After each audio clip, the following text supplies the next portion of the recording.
Hey, I'm Mike Retondo with Plain White Tees. We got a new album that's out. Check it out. It's really cool. And we're here doing my rig rundown. Start with the basses. These two are rentals, so ignore them.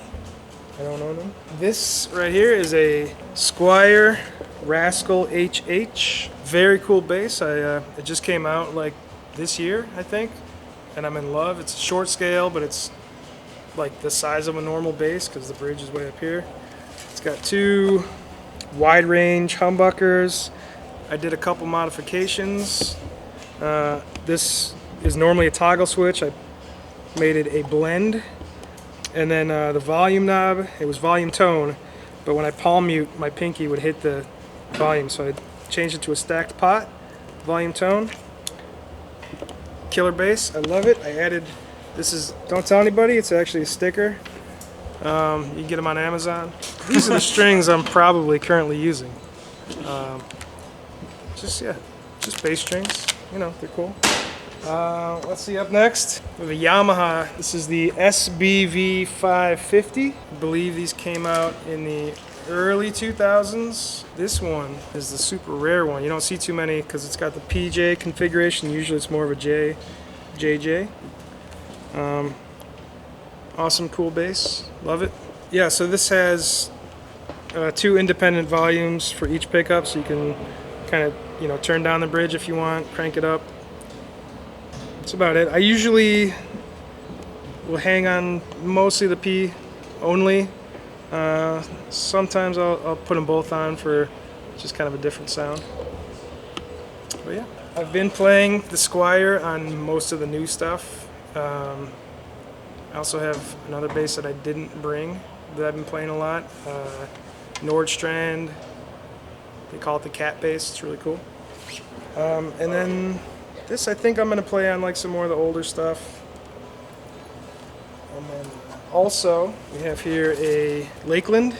I believe this is the Duck Dunn model, which is like a P-bass body with a jazz neck. Gets real thin up here. I added the sticker that makes it look cool. You know, the real pros will have it painted or buy like whatever. Yeah. So that's about it. I also mangled the pick guard because we were on tour and I didn't have the right tool to get in there, so I had to, you know, grind it out. Feel bad about that, but you got to do what you got to do. Very cool, very amazing playing and sounding instrument. Yeah. No, I'll usually have, you know, kind of a main that's in E standard, and then I'll have one in E flat standard for certain songs. And then depending on the set list, we have a lot of songs that are in C sharp standard, just because I can't be bothered to mess with a 5-string. And if I need that lower register, I'll just, you know, it's easier for me to think about songs, oh, it's actually, you know, in a different key, but I'm playing it like it's in whatever. So yeah, drop C standard is a cool thing. C sharp, sorry. It's a cool thing to do. Here's the chain going into a Palatine 3 Mini. Great little tuner, doesn't take up a lot of space on your board. Has a selectable buffer if you need the buffer. Into where's it go? I think next it goes into this MXR bass compressor, which I don't always use, but sometimes you just want a little squish, you know? Going into a Digitech drop pedal, which is for certain like fly dates when I can't have 3 basses and we're playing songs that I need like drop, you know, C sharp standard. This, you click this, select how many steps down you want, and it changes your tuning without messing with it. To a Electro Harmonics Pog. I think this is the Pico Pog. Just came out this year. It's octave up, octave down. Has a tone control, which is new for the Pog, which is awesome. You can kind of shape your sound more than you could before. Into a Pitchfork pedal, also Electro Harmonics, which kind of does the same thing as this, but different and more. But this I just use as an octave pedal. I love the way the octave down sounds. And sometimes I'll use it kind of as a chorus. You can set it to have, you know, unison kind of thing, but slightly detuned. Very cool. Boss bass driver BB1X. This I picked up at a pawn shop on the road for like 40 bucks, and this thing kicks ass.